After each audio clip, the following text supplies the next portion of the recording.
Matthieu chapitre 17. 6 jours après, Jésus prit avec lui Pierre, Jacques et Jean, son frère, et il les conduisit à l'écart sur une haute montagne.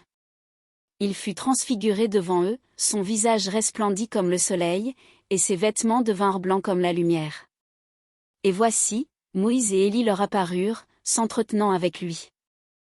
Pierre, prenant la parole, dit à Jésus, « Seigneur, il est bon que nous soyons ici, si tu le veux, je dresserai ici 3 tentes, une pour toi, une pour Moïse, et une pour Élie. » Comme il parlait encore, une nuée lumineuse les couvrit.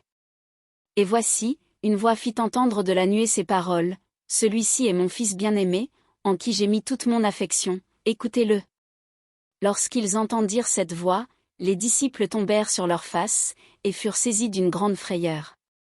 Mais Jésus, s'approchant, les toucha, et dit, « Levez-vous, n'ayez pas peur. » Ils levèrent les yeux, et ne virent que Jésus seul. Comme ils descendaient de la montagne, Jésus leur donna cet ordre, « Ne parlez à personne de cette vision, jusqu'à ce que le Fils de l'homme soit ressuscité des morts. » Les disciples lui firent cette question, « Pourquoi donc les scribes disent-ils qu'Élie doit venir premièrement ?» Il répondit, « Il est vrai qu'Élie doit venir, et rétablir toutes choses. Mais je vous dis qu'Élie est déjà venu, qu'ils ne l'ont pas reconnu, et qu'ils l'ont traité comme ils ont voulu. De même le Fils de l'homme souffrira de leur part. » Les disciples comprirent alors qu'il leur parlait de Jean-Baptiste. Lorsqu'ils furent arrivés près de la foule, un homme vint se jeter à genoux devant Jésus, et dit, « Seigneur, aie pitié de mon fils, qui est lunatique, et qui souffre cruellement, il tombe souvent dans le feu, et souvent dans l'eau. Je l'ai amené à tes disciples, et ils n'ont pas pu le guérir. » Race incrédule et perverse, répondit Jésus, « Jusqu'à quand serai-je avec vous? Jusqu'à quand vous supporterez-je? Amenez-le-moi ici. » Jésus parla sévèrement au démon, qui sortit de lui, et l'enfant fut guéri à l'heure même.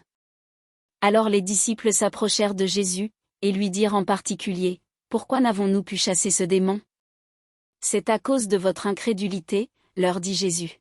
« Je vous le dis en vérité, si vous aviez de la foi comme un grain de sénévé, vous diriez à cette montagne, « Transporte-toi d'ici là », et elle se transporterait, à rien ne vous serait impossible. Mais cette sorte de démon ne sort que par la prière et par le jeûne. Pendant qu'ils parcouraient la Galilée, Jésus leur dit, « Le Fils de l'homme doit être livré entre les mains des hommes.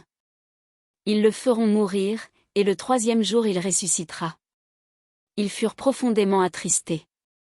Lorsqu'ils arrivèrent à Capernaüm, ceux qui percevaient les 2 drachmes s'adressèrent à Pierre, et lui dirent, « Votre maître ne paie-t-il pas les 2 drachmes? » « Oui, dit-il. » Et quand il fut entré dans la maison, Jésus le prévint, et dit, « Que t'en semble, Simon?